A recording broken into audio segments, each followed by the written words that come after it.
తెలిసిపోతా ఉంది. ఇవాళ జగిత్యాల్లో ఇక్కడ మీరు ఎన్నుకున్న నాయకులు పార్టీకి ద్రోహం చేసి పోయిండొచ్చు కాక, కానీ మీరందరూ ఉన్నారంటే మీ అందరిలోనే ఎవరో ఒకరు రేపు ఇక్కడ ఎమ్మెల్యే అవుతారు. మనకు ఎమ్మెల్యేలతో పని లేదు.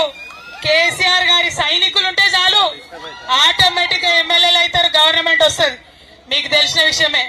కేసీఆర్ గారు ఒక్కరు ఉంటే తెలంగాణ తెచ్చుకున్నారు. ఇవాళ కేసీఆర్ గారి ఆధ్వర్యంలో రేపటి నాడు కూడా జగిత్యాల్లో జరిగేటటువంటి అన్యాయాల మీద అక్రమాల మీద పోరాటం తప్పకుండా కొనసాగిస్తామని తెలియజేస్తా ఉన్నాను. మరి ఇవాళ ఇక్కడికి వచ్చినామంటే ఇంకా పెద్ద కారణం ఉంది. ఏందా కారణం? తెలంగాణ ఉద్యమంలో మనందరం కలిసి కొట్లాడినాం, మనందరం కలిసి ముందుకు పోయినటువంటి సందర్భం. మరి ముందుకు పోయేటప్పుడు ఆనాడు ఉద్యమంలో మనం తెలంగాణ తల్లిని పెట్టుకున్నాం. ఇవాళ కాంగ్రెస్ ప్రభుత్వం వచ్చినాక ఆ తెలంగాణ తల్లి వద్దట. ఆ తల్లులు నిజమైన తెలంగాణ తల్లులందరూ ఇక్కడ నిలబడి ఉన్నారు. కనీసం వాళ్ళకి చెప్పినటువంటి హామీలు, కనీసం వాళ్ళకి ఇస్తామన్న పైసలు అవన్నీ ఇవ్వండి. మీకు ధైర్యం ఉంటే పైసలు మహాలక్ష్మికి వస్తుందా? 2,500 కరెంట్ ఉంటుందా? రైతు బంధు వస్తుందా? ఏమొస్తుంది? మరి ఏమీ లేదు. సంవత్సర కాలం నుండి మన ఆడబిడ్డలందరికీ కాంగ్రెస్ ప్రభుత్వం ఆ రేవంత్ రెడ్డి గారు 30,000 రూపాయలు బాకీ పడ్డాడు. ఎట్లా అంటే నెలకి 25,000 ఇస్తా అన్నాడా? 12 నెలలు లెక్క చూసుకొని ఎంత అవుతుంది బాకీ పడ్డాడా?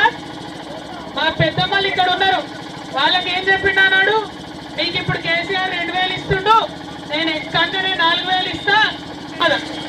అంటే ఎగబెట్టిన 2,000 24,000 అవి కూడా బాకీ పడ్డాడు. మరి కాల్ చేసి అక్కలేని వాళ్ళకి ఏమన్నాడు? 6,000 ఇస్తా అన్నాడు. కానీ ఇంతవరకు ఇచ్చిన పాపన ఓలే. కేసీఆర్ గారే అన్నాడు 5,000 ఇచ్చుకున్నారు. ఇవాళ మీ అందరికి తెలిసి यहाँ पे मुसलमान भाई बहन है, आप सब भी जानते हैं आज कैसा हालत है. अब जो मुहिम के साथ जो रियासत के लिए लड़ाई में तेलंगाना तल्ली को हमने शामिल किया था, हमने पूरे आवाम मिलकर उनको बनाया था. केसीआर साहब ने अलग से नहीं बनाया. आज आके तेलंगाना तल्ली को निकालने का मतलब क्या है? पूरा हमारे मुहिम का, पूरा रियासत का, पूरे तेलंगाना के आवाम का बेइज्जती है ये. इस बेइज्जती को बिल्कुल हम सहेंगे नहीं. और उस तेलंगाना तल्ली से बदकम्मा निकालने का मतलब क्या है? ये सिर्फ और सिर्फ तेलंगाना के महिलाओं का बेइज्जती है. इसको भी हम सहेंगे नहीं. उन्होंने जो मूर्ति बनाई वो हमारी आवाम को मंजूर नहीं है. ये बात हमें कहना है. और पेंशन के लिए, हमारे हक के लिए, और आज इमाम मौजन के लिए जो देते बोले वो भी आज तक 1 रुपया नहीं दिया. ये सारे बातों पे भी हम कल से पूछेंगे. రేపటి నుంచి అసెంబ్లీ కూడా మొదలవుతుంది. ఇవన్నీ విషయాల మీద కొట్లాడదాం. మరి ఇక్కడ సంజయ్ కుమార్ గారు కేసీఆర్ గారి బొమ్మ పెట్టుకొని గెలిచినటువంటి వ్యక్తి రేపటి నుంచి అసెంబ్లీకి పోతాడట. మరి ఏం ముఖం పెట్టుకొని మాట్లాడతాడో, ఏం మాట్లాడదో మనం కూడా చూద్దాం.